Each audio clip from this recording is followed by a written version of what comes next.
You're not safe anywhere. You may fire when ready. Life is garbage. They're going to bite you with their anus. Jesus Christ! Sushi jackknife. Sushi jackknife. Sushi jackknife. Sushi jackknife. Sushi jackknife. Sushi jackknife. Sushi jackknife. Sushi jackknife. Sushi jackknife. Sushi jackknife. You're joining us halfway through, let's say, a conversation about country music. Oh yeah, we live in Nashville. That's all we talk about. We live in. It's weird. It took a period of time, but it does have a way of working on you when you live here. Yeah, you can't escape it. No, and we're not talking like. I mean, I always liked classic country. We're talking about our man Garth Brooks. Our favorite musician. There's one or two Garth songs that I don't mind when they come on the radio. You radio. love all of them. You have a Garth Brooks tramp stamp. Just I have a Chris Gaines tramp stamp. Yeah, I do not. that's for the real fans. That's right. I'm a deep cut kind of guy.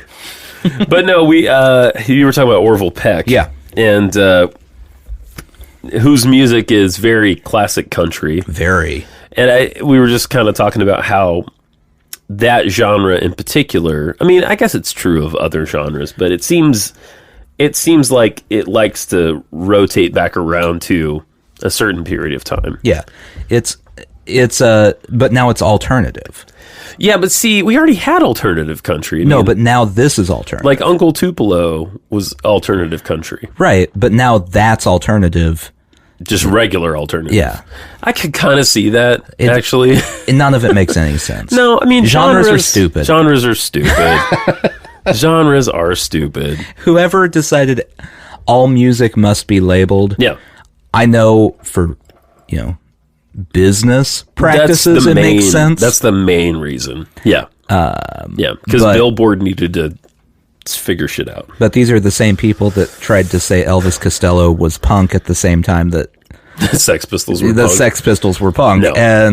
Okay. No. He's just a weirdo.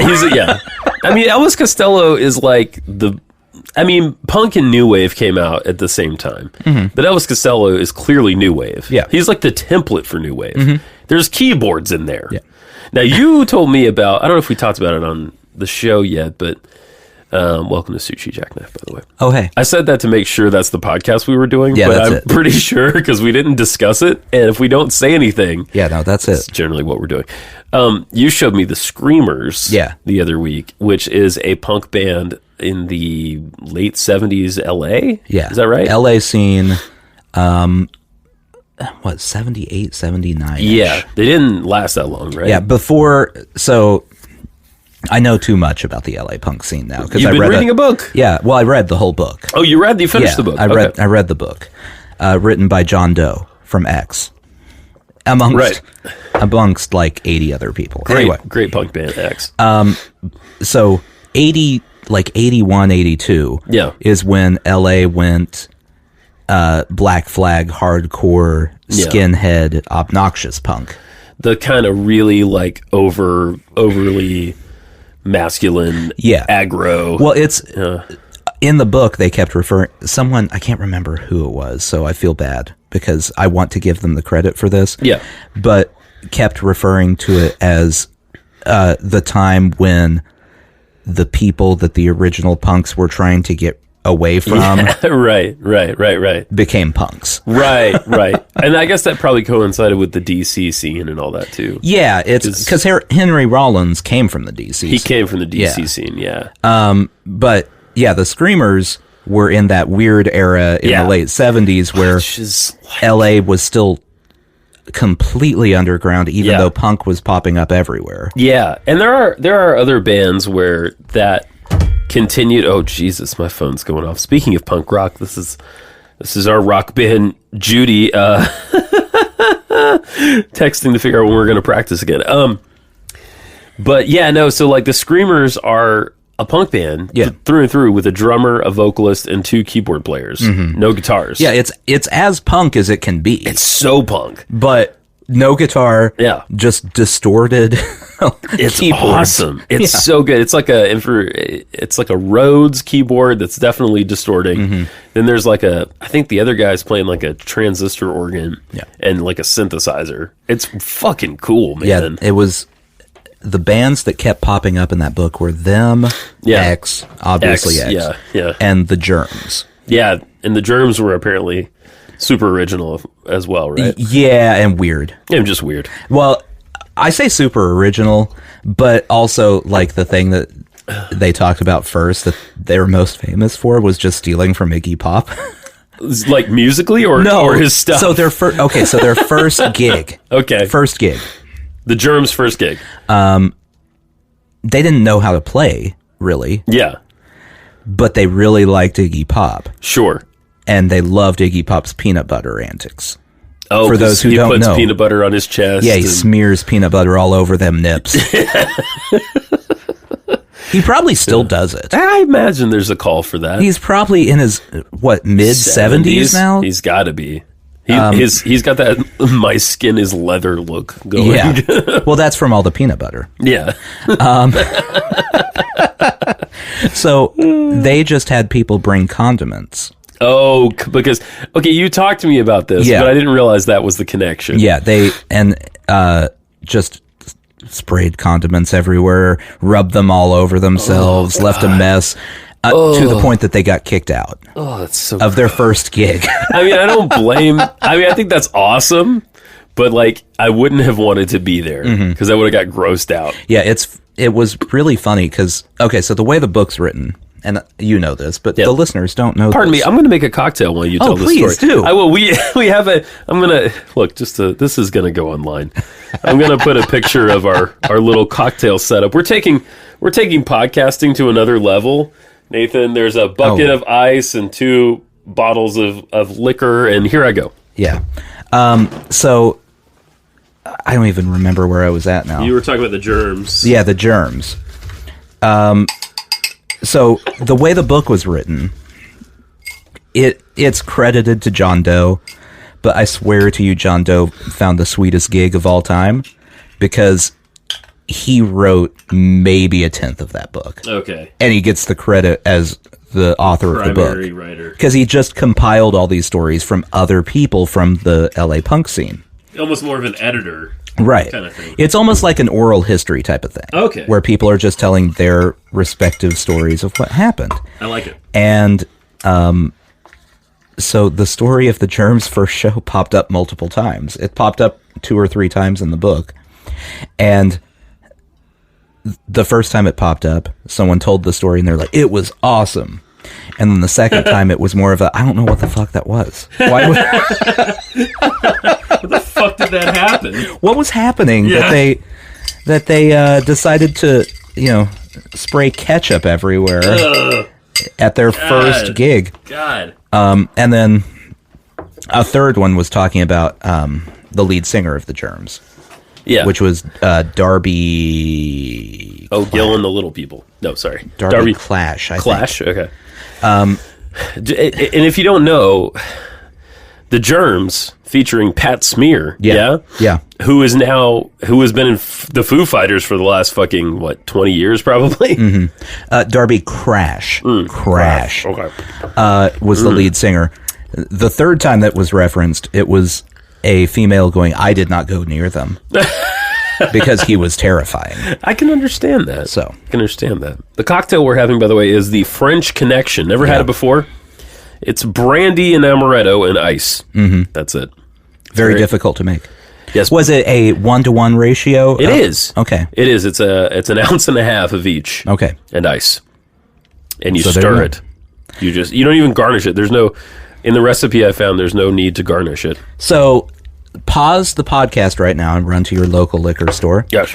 Purchase the amaretto, the brandy. They're both relatively inexpensive. And make a drink and have it. Yes, have it right along with us. 1-to-1 ratio. They can't make it any easier. It's so easy, and you don't need bitters. You don't need any fruit. There's no fruit necessary. No.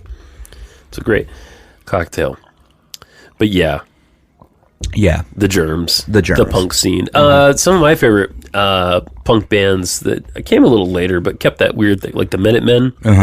They got referenced in here a lot too. They had that weird thing. Yeah, great band. The most interesting part to me, and I know this is going to be hard for a lot of people to believe, but as a middle-class, white, cisgendered male, Yes.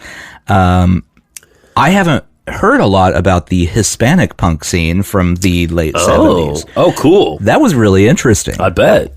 Because, you don't hear about that a lot because in the 70s, everyone talks about New York, London. Right.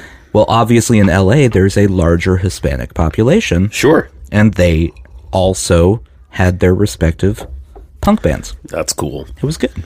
That's cool. It's a good book. Check it out. Under the Black Sun. Is that what it's called? Yeah. Oh, I like that. That's very good. I didn't name it. Wow. I'd love to take credit, but I didn't do it. John Doe. I mean, that's one of those things like, you can't... That 1977, to me, along with the birth of hip-hop, about the same time. Yeah. Really. That's the last big major cultural shift we've had in music, except for, I guess, the dawn of the internet, I guess. But, like, there hasn't... I mean, there are scenes on the internet, but it's not the same just because you're not in the... Well, the scenes on the internet are... I guess the main thing is there hasn't been a new genre. Right. There's been branches off of other genres. Lots of that, yeah. Yeah. And completely new sounds have come into existence. Absolutely. But, hip-hop is all the children of Kanye at this point. Yeah, right. Like it's... You mean the new stuff. Yeah. It's, it's... Everything is just off of something else that already existed at this point. Right. So. And I feel like those of us in the rock world, not everybody, but I feel like a certain number of people forgot that punk ever happened. Oh, yeah. And just kept going on the whole like classic rock thing. Yeah, I don't understand what happened there. Yeah, well, it's like punk and new wave. Yeah. Kind of happened at the same time. Mm-hmm. And like, I guess back in the day, people wanted to know if you were a punk or if you were a new wave person. Right. And as if it wasn't immediately apparent by looking at the people. You. Yeah, that's true. You have a very neat tie on. Oh, I must be new wave.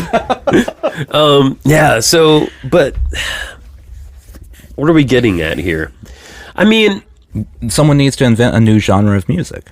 Yeah, and I feel like there was a lot of flowering off of punk and new wave. Yeah. Just to talk about the rock world. Yeah. And then the 90s happened, which was a fucking, I am such a 90s person, and I know that, but I will defend it as like one of the greatest flowerings of music. Okay. As a decade. Yeah. In a long time. I mean, just the thing that happened where the underground became mainstream. Like that just doesn't happen all the time. Yeah. The big issue with the 90s, though, is the record labels took a lot of the good things that were happening in the 90s and rammed it down everyone's throat until it led to Creed. Yeah. And then, music was dead. Yeah. There's not a lot you can say for post-grunge. Long live music. Long live music. Music is dead. Yeah, I guess that would be post-grunge is what people, I guess, call that now. And there's not much you can defend. No. In the genre of post-grunge. No, I mean, like the defense of Creed, specifically. Right. Is if you talk to people who, are trying to defend Creed. Yeah. The defense is always like, the guitar playing wasn't that bad. Well, sure, but who cares? That's not... If your defense is...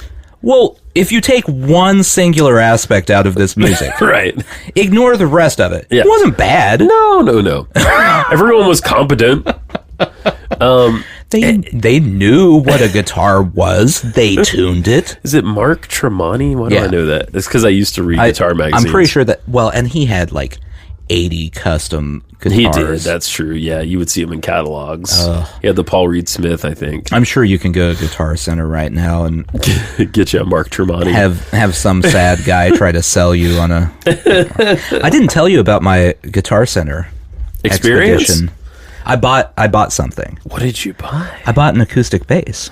Oh. I've never owned an acoustic bass, and I've always wanted an acoustic bass. You've always wanted one? Yeah. I didn't know you always wanted one. Well, because they're much simpler to play. Than an electric bass? Yeah. because you don't have to plug them Oh, in. right. You can just start playing it. Yeah. Yeah, like it's like the benefits of an acoustic guitar. Yeah. But with a bass. In your mind, are you a bass player? In my mind, primarily? No, not anymore. You used to be a bass player. Yeah. Yeah. When we played together, you played bass. Yeah. So I bought a bass. Yeah. And this is how you know that you're not a priority. A Guitar Center? Yeah. Yeah.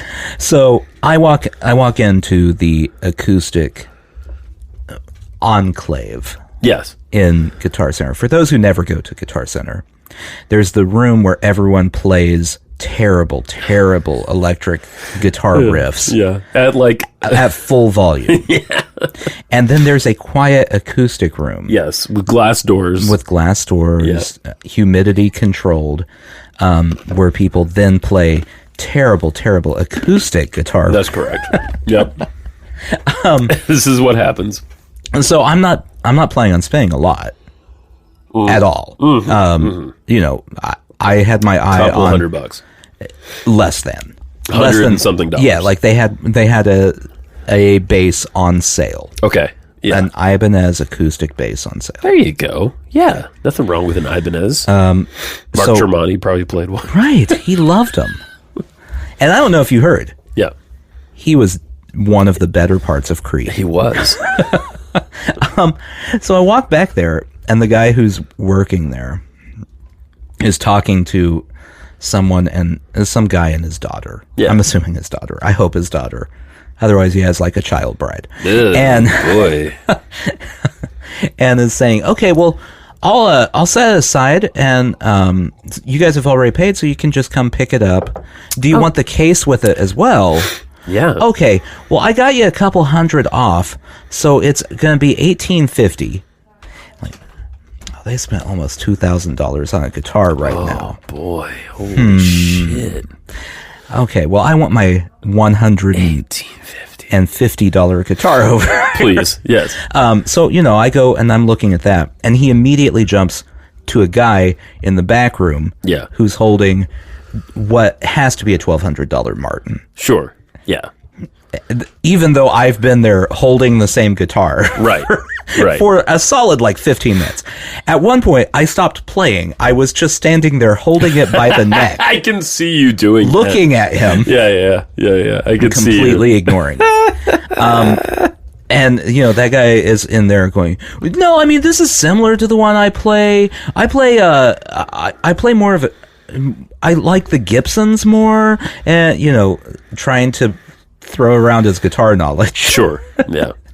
I'm like, I just want this very cheap acoustic bass. Please just let me pay. And so finally, I had to go in there while he's just watching this guy noodle around on this Martin and go, I want to buy this. and that's great. He didn't try to upsell me or anything, because at that point it was just get the fuck out of here. Get this loser out of here. I work on commission, and I'm getting $1.50 from this guy. God, I guess that's true, isn't it? Sad state of affairs, man. So, so I got it. Yeah. But man, did the snobby acoustic room guy at Guitar Center look down on me. Fuck that too, because I have had some cheap ass guitars that sounded better than expensive guitars. Well, it doesn't. Okay, expensive guitars do not make the difference. No. Expensive guitars are nice to have. They're nice to have.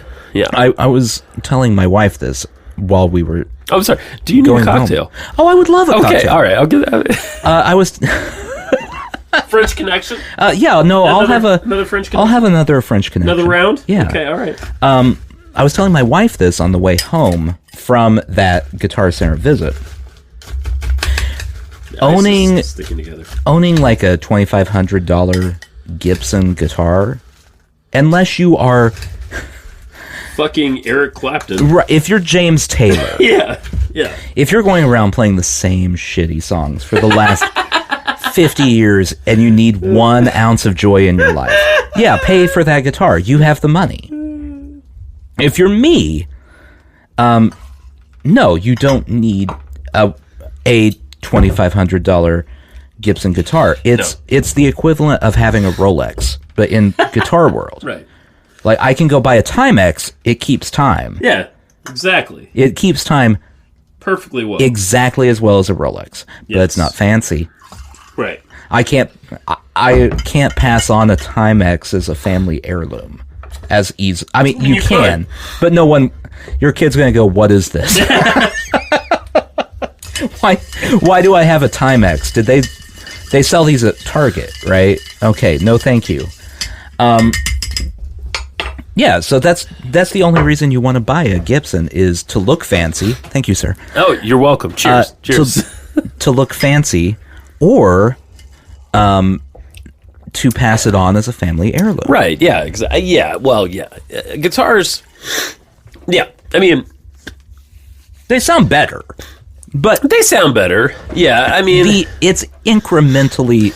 It's not enough. I agree.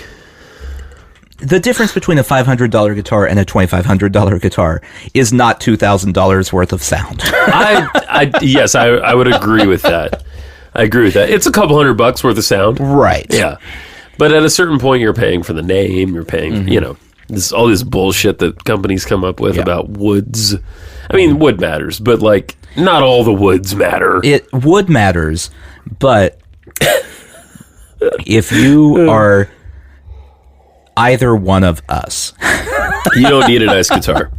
No, you don't. You don't need the finest wood that man can find. You need wood that can be shaped. That's correct. Yeah, it needs to be flat. That's all it needs to be. That's like not the cheapest. I'm more of an electric guitar person. Yeah. Not the cheapest electric guitar. Yeah, you don't want a Squire. Right, but I don't need I have like a Mexican Strat that I've had since I was 16, and I love it. It plays, it works. It's a great guitar, very reliable, almost always in tune. Yeah, it is the Nissan of guitars. Exactly. That's what I need, because you know what I'm going to do at the end of the day? I'm going to wail on it, and that's all it needs. It just needs to be able to be wailed on. Look at... When I say wail, not like shredding, like just hitting it hard. Yeah. Look at Jack White during the entire White Stripes existence. Right. Yeah. His entire guitar budget during that band had to have been like $5,000 total. Oh, yeah. Well, here's the unfortunate thing. A lot of the guitars that he got, the Silvertones and stuff, the cheap catalog, meaning you used to order them from a catalog guitars, like a Sears catalog, went up remarkably in price because he played them. Oh yeah, he ruined prices on everything. He really did. But that's not his fault. No, honestly, they have a vibe too. Those guitars are cool. Yeah, they're really cool. Now you have the expensive companies trying to make those again. I know, because people want those. It's true. Something just touched my leg. Yeah. Ah, Jesus Christ! I thought it was a dog. It's a child. That scared me so much. Holden. Oh my God, my child is here. What are you doing? Saying good night. Good night, baby. You would not believe how sneaky she was just now. Oh, did you watch that the whole whole time? You fucking bastard. Oh man, it was impressive. Oh God, I don't know if you remember, like on Looney Tunes. Yeah. When there's the tiptoeing. Sure, when they're on their tips and they go. Yeah, and it's completely inaudible to anyone, because they're tiptoeing. Yeah, sure. It was like the real life version of that. Oh my just happened. God, I didn't hear anything. What a sneaky child. Yeah, it's dangerous. That's why I sit back here. I have my eye on the door at all times. That's a good point. Yeah, I can see that thing. I can see that. I've been thinking of rewatching the Scary Triangle People movie. Yeah, for a while, and I might just do it. The Void, everybody, if you've heard of or seen The Void, it's a relatively recent movie, but it freaked me the fuck out. Yeah, nothing can sneak up on me. That's good. I used to sit where you said, but then you would say that things were behind me there. Yeah. And, nothing was ever behind me. But you're not safe anywhere. Yeah, you're right. There's something about me that makes me unsafe. Shit. At all times. Yeah. Wow. How does it feel to know that your own kin is after you? Well, it doesn't come as a surprise, to be honest, because... No, it's about right. Yeah. They... they're out to kill Dad. Yeah, I do feel like that's what family is for, at some level. To murder. Yeah, to murder you. Ultimately, they just want to kill Dad. Yeah. Well, it's either quick. Yeah. With a heart attack from sneaking up behind you, or slow. Yeah. By causing you to slowly have a heart attack over many years. Like, thank God I've been drinking, because otherwise I wouldn't have been relaxed enough to handle the shock. So the reason I had to. I haven't been drinking as much, and it's been good.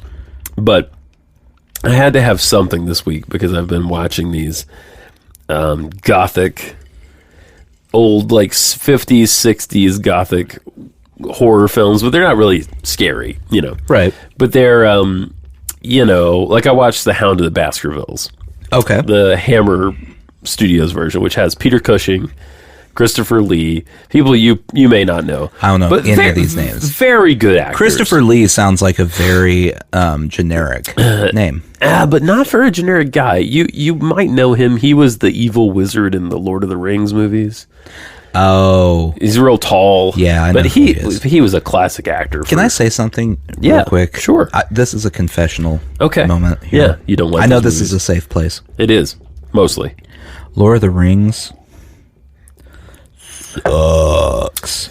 Yeah, I don't love those movies. I know that someone listening is the books are a different story. Yeah, no, I don't mind the books. Yeah. But I know someone listening is going to be offended by this. Yeah. I cannot watch them. The last one. Return of the King? Sure. I can't remember what it's called. Yeah. I think that's I went to see it in a theater. Yeah. I fell asleep. Yeah. That one's a sleep inducer for me too. And I woke up and I missed nothing. No plot points had advanced. No. I was gone for like 20 minutes. Yeah. And I woke up and I'm like, they're still getting ready for this last battle? Oh, man. So, the beginning of lockdown, 2020, we decided to watch the Lord of the Rings movies. So, I remember correctly, we watched the first two. And I like the first two. That third one, though, boy, that is like, it's like taking Unisom. Yeah. Well, so if I'm remembering correctly, and Peter Jackson is a nerd. That's not the part I know I'm remembering that part correctly. Sure. But he did the first two movies. Yeah. And they were successful. Yeah. And then the last two. Yeah. Because he divided it. Because he wanted to add as much detail from the last book as possible. Oh, that must have been it. Yeah. And so it's like he took what really would equate to one strong movie. Yeah. Yeah. But he wanted all the details in. So he spread it out. And then there's all the director's cuts. Oh, fucking A, man. That are insanely long. Sure. I'm not even going to ever pretend to attempt to watch those. Yeah. And I think we talked about this before, but Peter Jackson, earlier in his career, it's fascinating. Because now he's made this Beatles thing. Yeah. Which is cool. Yeah, he's all over the place. He's all over the place. Yeah.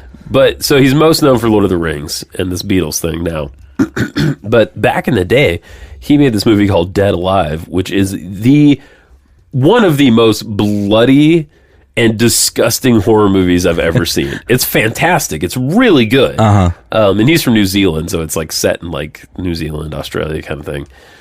Fucking great movie. Totally mental. Totally disturbed. Yeah. Great movie. And then somehow... Yeah, I don't know. Somehow becomes the richest director in history. Yeah, I actually made a few fucked up movies, come to think of it. Yeah. Meet the Feebles was another one. Anyway. How much do you think he made off the Lord of the Rings Jesus, movies? I can't imagine. Like millions and millions of dollars. He probably made as much as Steven Spielberg has made his whole career off that one. It's possible. That one series, because I think he probably got a cut of the box office. I don't think he got just a flat. No, I don't think that was a work for hire job. No, I would think he got points or whatever they call it in the movie world. Man. Yeah. Good for him. Yeah. But like watching all these movies with these guys, these movies are all set in like the 1800s, of course, right? Yeah. Everyone is constantly smoking and drinking. Okay. It's fantastic. Yeah. It's like everyone at every turn, it's like, Brandy, could I get you every time someone has a shock? Yeah. Like in Hound of the Baskervilles, Christopher Lee, who's a big, tall, imposing man, gets a tarantula on him. And Peter Cushing, who's a slight, he was one of the generals on the Death Star in Star Wars. Peter Cushing. Okay. You may fire when ready. That's Peter Cushing. Yeah. Okay. I love him. Okay. I love him. He's one of my favorite actors. Peter Cushing, Sherlock Holmes, brushes the tarantula off Christopher Lee. Christopher Lee, at this point, it's been on him for like a minute and a half, and he's sweating profusely. They sit him down. First thing you do, pour him a drink. Right. Every time a person... That's how you solve the problem. Yes, and maybe this is just British society. I don't know. Oh, something went wrong. Have a drink. Yeah. Yeah.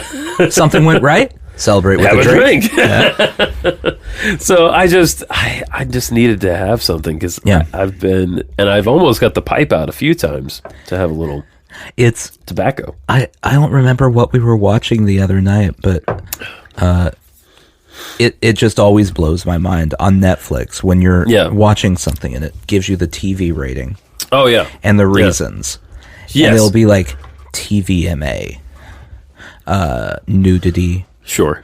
Sexual content, smoking. And smoking? Hold on. When we were kids... What happened here? Everyone smoked and everything. It was in cartoons. Yeah, of course. Yeah. I mean, a big cigar, like, you know. Yeah. Yeah, it's... They throw that on there every single time. Yeah. And you're going, well, that's going to be in every movie before 1985. Exactly. That was... God, people chain smoked, though. Oh, man. I mean, it's such a mind fuck now. Because I don't even smoke once a year. Yeah. If I have a pipe or a cigar or something, you know? Mm-hmm. But they did that shit constantly. All the time. How is that? How did they live? I don't know. I don't know how they lived. They lived well, I guess. Is it enjoyable at that point? That's what I don't know. I think there's a point where it just becomes a habit and it's no longer an enjoyable thing. You just do it. Yeah. Right. We watched a Kurt Vonnegut documentary on Hulu. Oh, is that the one I saw popping up? It's very good, yes. What's it called? I think it's the same one. I'm sure it is. There can't be that many Kurt Vonnegut documentaries. It's very interesting. It's a guy who, I think he was just out of college. Okay. Shot the movie? Wrote a letter to Kurt Vonnegut saying he wanted to do a documentary about him. Oh, okay. And so he just now put it out. Okay. Kurt Vonnegut's been dead for, what, like 8 years now? Something like that? He died. Yeah, he died a while ago. And he had been filming him since the 80s. Oh, my God. So there's all these interviews with him. Anyway, that one was also rated TV something. Yeah. Because of language and smoking. Yeah. That's how I picture it. Because he smoked nonstop. I'm sure he did, yeah. His Pall Malls. Oh, he was a Pall Mall guy. Love Pall Malls. Yeah. Apparently John Carpenter, the director, Winston's. That's what I've heard. Smokes Winston's. Yeah, he the Kurt Vonnegut quote that I always enjoy about smoking. Yes.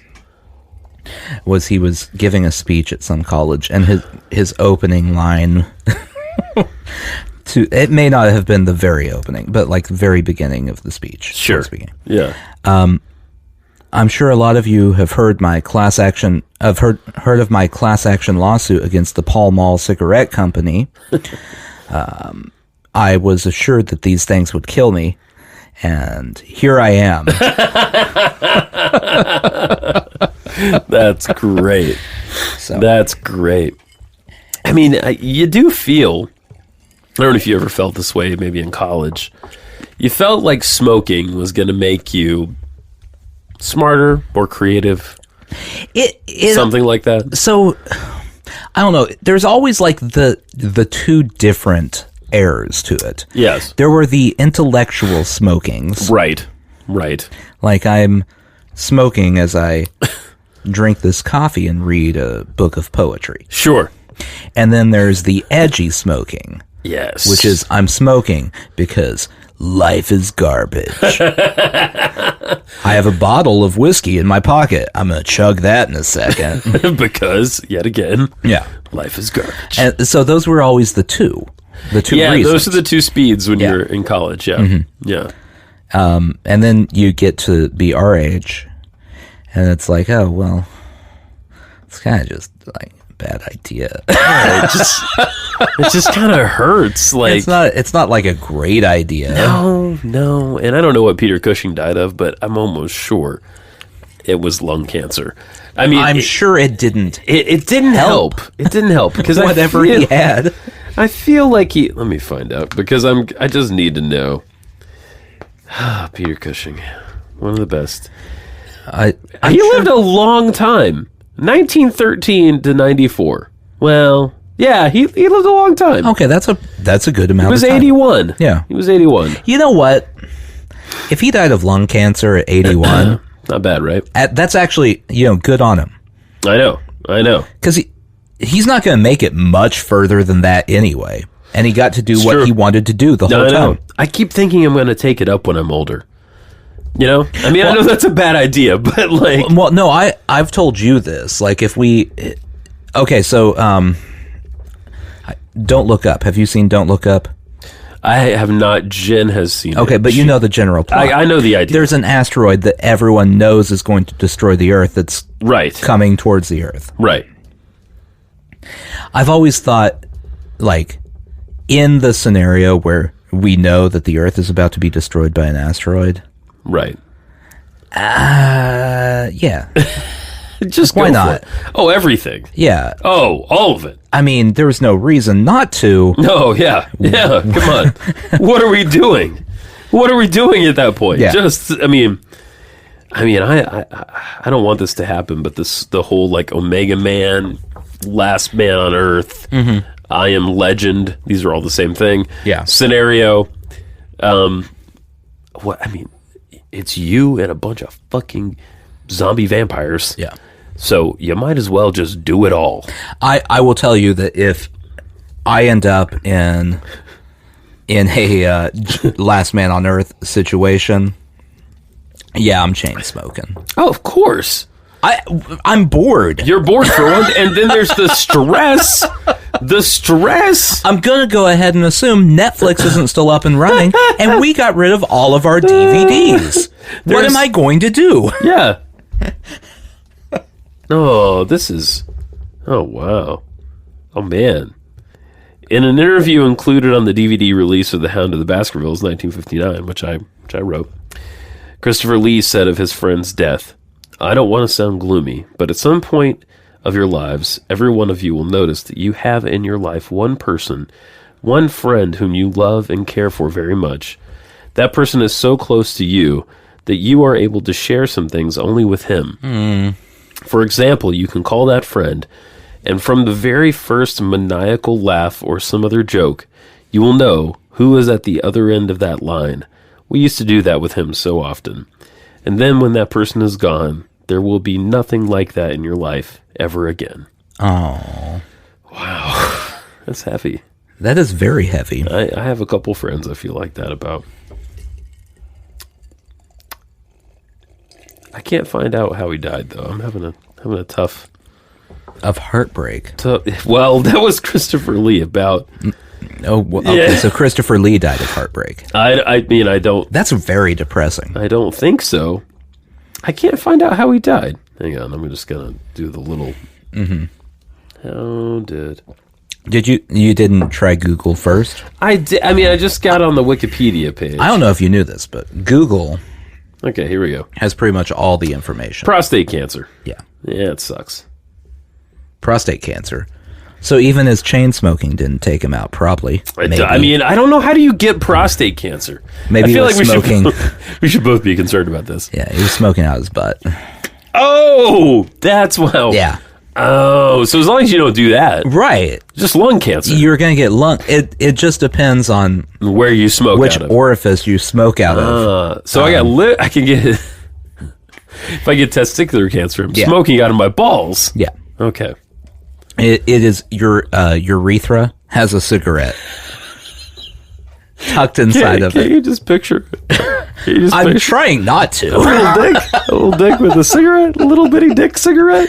Yeah, lit. Little bitty. Yeah. And then the balls are like the testicles are like the little hands.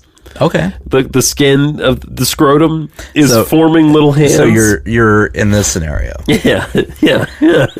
One testicle Yeah. comes out, takes the cigarette to flick some ash off, and then jams that thing back in the urethra. Yeah. But the folds Okay. on either side of the testicle. Let's get real technical here.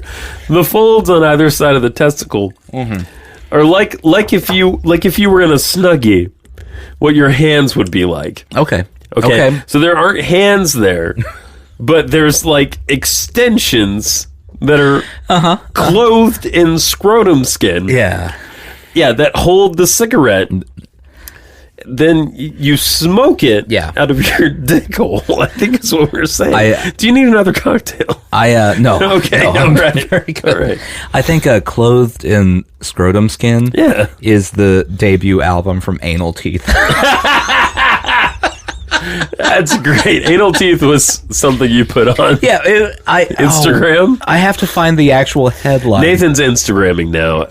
It's never happened before, and I Sit in have the done it. Finches. I have done it all of 6 I was times. going to say 5 or 6 times. Yeah. Instagram's kind of fun. I like Instagram. Oh no, I don't want to post something new. I want to see what I did.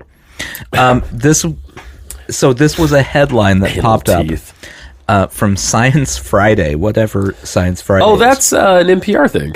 Okay, well, this is their headline. Okay. From anal teeth to deadly farts, the wild world of invertebrate butts. Oh. Again, biology is gross. Like, and what then the fuck? they have posted a picture of what I can only assume is a sea cucumber porn. I don't know what this...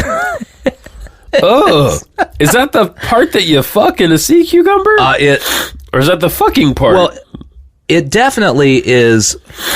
What's happening there? Oh, it won't let me Or zoom are they in. like asexual or something? It's definitely Ew. an asshole. Yeah. I mean, it's a starfish. Yeah, it's a... But not like a literal star. Like no, it's a star. Yeah. It's a star-shaped orifice. Anyway, so sea creatures are horrific monsters, and when they come to get us, we're all doomed. Anal teeth. Anal teeth. Jesus Christ. This is why you don't want the oceans to rise, people. You don't want to be anywhere close to these fucking monsters. They're going to bite you with their anus. What was the other part from anal teeth to something farts? To deadly farts. Oh, God. Yeah. What is wrong with the ocean? You know what? I don't give a shit that we've been dumping stuff down there for years. Fuck it. Fuck They the ocean. deserve it. They deserve it. They're fucking monsters. If they don't want us to dump stuff down there, evolve already. Come on. Figure out a way to deal with it. Pull yourself up by your bootstraps. Where are the fucking hot mermaids and all this? All there is in the ocean to fuck is a goddamn sea cucumber with teeth in its ass. Okay, but like it. What else could you fuck in the ocean? I don't think you could with a mermaid. Fuck a mermaid? Yeah. They got it. It's somewhere. It's somewhere. It can't be anywhere. I mean, okay, you could get. they go from waist to fishtail. I understand, but like, there's got to be something. I don't think there is. I've watched The Little Mermaid in great detail. And let me tell you, it's human upper, fishtail. Yeah. There's nothing in the fishtail. You telling me a mermaid can't blow you? Okay, well, that can happen, but I just don't know how... Who is this podcast for? I don't know how you're getting more mermaids in that scenario. Yeah, I don't either. I mean, somewhere they have to have reproductive organs. Maybe. I don't know where. Yeah, I don't know. Maybe that's why the only realistic possibility is an inverted mermaid. Fish on top? Yeah. Oh, boy, that's... No. No, that's not happening. That's not happening. That's the only choice. No, it's not. Nope. Nope. Can't do it. Can't do it. Can you imagine how lonely the sailors were? That they were inventing the idea of women under the there sea. are beautiful women with fish tails. Well, obviously they had to have fish tails because they lived in the sea, right? Yeah. What if a woman came out of the ocean with a fish tail? Would you? I watched a video the other day about like what a typical sailor on a ship would eat, like what their diet was. Like, okay, pre and post scurvy. So, like post scurvy, it included like an orange, right? You know, but like it's like dried meat. Yeah, some kind of like cracker. Yeah, did they have like beer. The hardtack stuff? Yeah, they had like a hardtack kind of thing with like dried meat and beer or cider or something, and that's it. Mm-hmm. That is it. And that's why when they started hallucinating, I'm sure about women. I mean that's next level lonely. It is. If you're not even imagining, like, oh, we found a woman. Right. It's like there's a ladyfish. No. She's got everything up top. Everything up top checks out. It's not weird. It's not weird. We just want a ladyfish that we can have sex with. It's a normal thing. Can I dream? I mean, and we give people a hard time for jerking off to cartoons. Yeah. It's fine. Oh, man. It's like the most inoffensive thing imaginable. It really actually is. It's they're not real people. Yeah. They're not real people. What?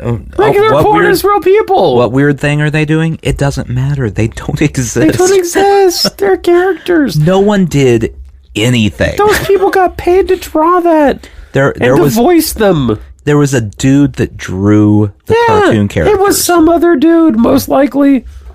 Mm-hmm. Does that ruin it for the people? I mean, I don't... Are you breaking... Do they think it's real? No, they can't think it's real. Surely not. People are not that dumb. I mean... People. Yeah, that's a good point. How do you think it worked out having the cocktail station down here? Oh, man. It's all right, right? Yeah, it's not bad. It's all right. Next time... Yeah. We need a full bartender. We need some... Oh, yeah. Who could we get down here to just make us drinks? That's a fantastic idea. And they're not allowed to speak. No, they can't speak. No, yeah, they're not on the podcast. They're not on mic. They are bartenders. Right. Who do we know that makes good drinks? Drugs. I mean, I don't know anyone who makes drinks. Yeah. You're the person I know who makes drinks. I don't even make that many drinks. I make drinks sometimes. You choose 1-to-1 ratio drinks, and yeah, sometimes I'll make something else. A 2-to-1 ratio drink. Yeah, I've done that. Sure, man, I can that's do risky. That. It's not that risky. 2-to-1? Not if you have balls. Balls with little hands. I don't want any more of your cocktails. That sounds terrible. How much does it... I'm sure this is out of our range. Even if the Sushi Jackknife, the very generous Sushi Jackknife audience, came together to donate $4 each. Yeah. We still couldn't afford a personal bartender for an hour. Let's see. I don't think. I mean, these are... What do you think, Sushi Jackknife audience? Is that worth it? Is that worth it for episode 200? Is that worth it for all the many hours of entertainment we've given you? Ooh, for episode 200. I mean, we had another idea, but this is maybe better for episode 200. Okay, Barcator Nashville. Let's find out here. All right. It's got to be like hundreds of dollars an hour. And then they got to get their stuff down here's the problem. To the basement somehow. I don't know that we can drink enough. Oh, how much do we have to drink? It's up to 6 hours. Oh, we don't. So we'd have to be drinking for 6 hours. We need 1 hour. No. If we pay for 6 hours, we're getting 6 hours. So we're just going to keep going? Yeah. So we're taking the next day off. One bartender per 50 guests. That's recommended. What about for 2 people? I don't... Can we get half a bartender? They will provide their shakers, ice scoop, wine key, jiggers, and pourers. We have to provide the booze? It looks like we have to provide that's the a booze. bummer. See, I was thinking... That would be $300. If we wanted to go beyond the 6 hours, it's an additional $50 per hour. Sushi Jackknife, do you think you can raise $300 an hour? $300? Oh, they have a list of cocktails here. We can buy the booze. Well, okay, so what booze would you buy? I mean, we get the basics. We get a whiskey. We get some vermouth. We'd get. Well, I just want the liquor. Well, you gotta just the whiskey. Is that all we're getting? A whiskey, yes. Okay, a whiskey. All they have for whiskey that they make is a whiskey sour. Okay, I can drink a whiskey sour or a Honolulu Borbs. They can't make me an old fashioned. That's not on here. That's bizarre. No. That makes no sense. All right, we just need a friend. Yeah. Well, we need a friend. Yeah. We need a friend that can make drinks. Who do we know that makes anything? I mean, I'm sure there's a couple people I could talk into it. Oh man, I want nonstop catered bartending services. Keep them coming. Mm-hmm. Keep them coming. Mm-hmm. And at the end of the evening, I tip them. Yes. With wise words and sage advice. And listen, they're working for free, so they can help themselves. I mean, they're on the clock. I mean, come on. What kind of establishment are you running? They'd have to stand right here at the edge of the table in the basement. There's nowhere else for them to be. No, and like right at the edge. Yeah, too. The end of the table is their domain. We're not giving them a stool. No. Because again, they're on the clock. Yeah, stand up. Yeah. Yeah. Put a little tie on. Are we going to kick them out if they don't have a tie on? I mean, I could provide them with a little tie. Okay, I've got a tie upstairs. Is it clip-on? No, but we could make that happen. I'd really like it if it was clip-on. $315. That's what we need. We need... Come on, Sushi Jackknife audience. Come on. This is the worst telethon of all time. We have a PayPal, Sushi Jackknife. At gmail.com is our PayPal address. Right now. You can donate any amount. Right now in the world. Yeah. There's a whole country of flames. There's countless disasters going on. That's right. And we're like, hey. Come on. You got some extra money? We could really use a personal bartender. Listen, think of it this way. Almost 200 episodes. Each one of those is an hour. Mm-hmm. It's 200 hours of free entertainment you've been given. You know. Think about it. Okay, so... Has it always been entertaining? No. Has it always been pertinent to your life? Absolutely not.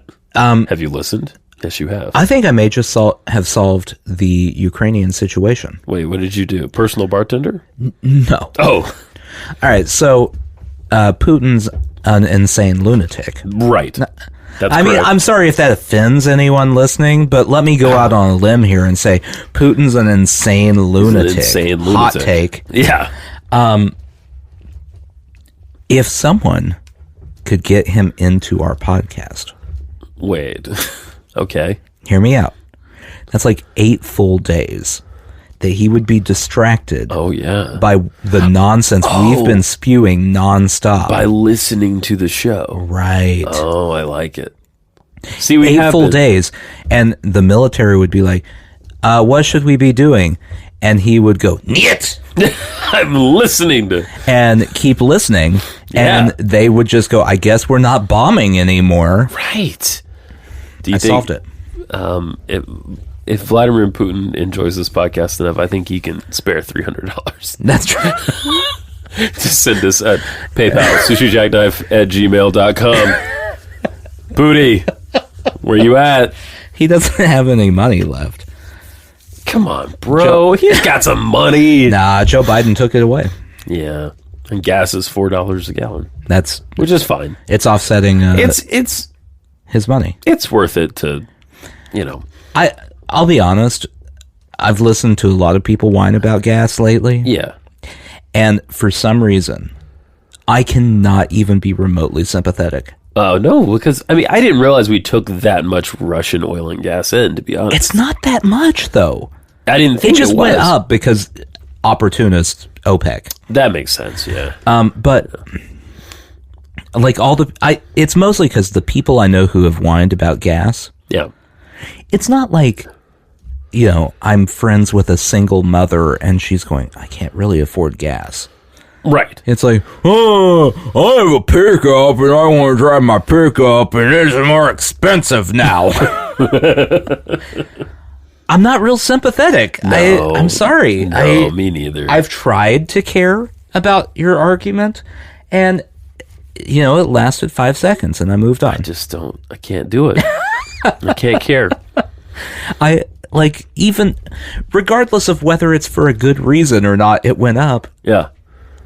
Just don't feel bad for you. You're being whiny. I don't know. If you give us $5, I will read your name on the show. Listen, no one... Justin can't afford gas right now. He's about to start whining about gas prices. I need a personal bartender. Yeah. For 6 hours. You need a full 6 hours. Apparently, that's how we have to order this person. That's a really weird time frame, by the way. Yeah. I need... Why would you say... Okay. So are most events that long? Surely not. Who goes to a 6-hour event? It sounds awful. Any event I've wedding, maybe. At that point. Could be 6 hours. If you're at a wedding. For that fucking long, though. 6 hours. There's setup. I get that. Everyone's sneaking out at hour 3 of that 6-hour wedding. It's a way long wedding. I don't care how good the chicken is. Let's see. Thebartendingservice.com. Okay. I want to quote. Oh, I have to enter stuff? No. I hate it when you have to do that for a quote. Just tell me. I hate it. I hate it. I only want to know what I'm getting into.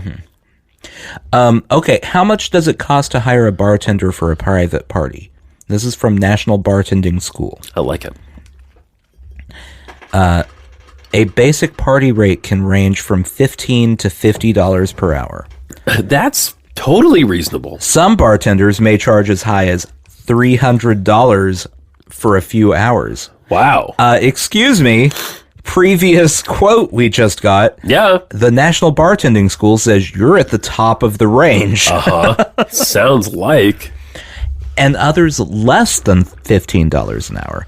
See, I'd feel bad there. No, I would be more than willing to pay someone $15 an hour. I'd feel very bad if someone went, like, $12. I'll do it for 12.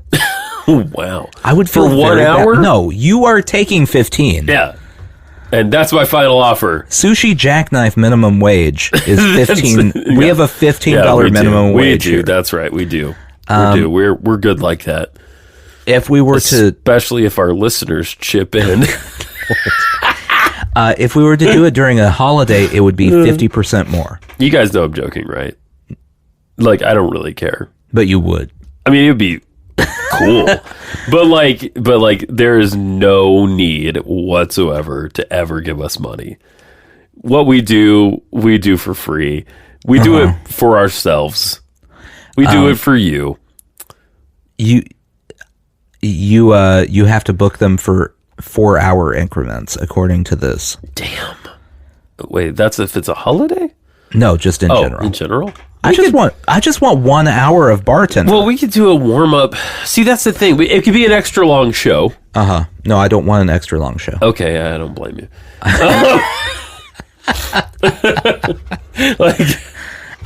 You're like, that sounds like more work for me. Yeah, no, unless the bartender's tapping in at some point. Here's the thing. We could we could do 2 hours. Yeah. Because we can have a warm-up hour. Mm-hmm. Where we talk and we drink. Okay? We could do that. But if we have a 2 or 3 hour warm-up, there will never be a podcast. Oh, no, it won't happen. Way too drunk. I won't understand how the computer works anymore. And the bartender's going to be really bored because, according to this, they're used to like 50 people at an event. Yeah, it's just us. It's 2. It's 2. So, I mean, other people can come, but like not that many because you'll be too loud. It's a podcast. Who do we have that's a friend of the show that could podcast or that could bartend while we podcast? We have friends of the show. There's always Gumby. I don't know. Gumby, do you make drinks? Gumby. I don't think T is quite ready to make the trip. Mm-hmm. I don't know if she makes drinks either. We haven't talked about this. Phineas? Bill? Yeah, I want Phineas to make your drinks. To come make us drinks. I feel like you put poop in him or something. Yeah, but if he did. Yeah. That would be one of those situations. Like, a lot of people can't get away with it. Sure. But with him, it would be like, Phineas. Yes. Oh, you got me. No. You put poop in my drink. You got the poopy drink. Oh. You joker. There's got to be somebody. We'll have to brainstorm. You know what? I think you should send us an email, sushijackknife@gmail.com. Just to put that just in general one more time. About the bartending. Roy, I would say Roy, but I know Roy doesn't drink. You know what? Philly Steve. Hold on. Yeah. No. You want I would Roy love to have Roy. You want Roy to do it? Who can't? He doesn't drink. He does not drink. Does not know how drinks are made. Nope. Come make us drinks. Oh, so it's just Okay, Roy. Sushi Jackknife. Sushi Jackknife. Episode 200 approaches.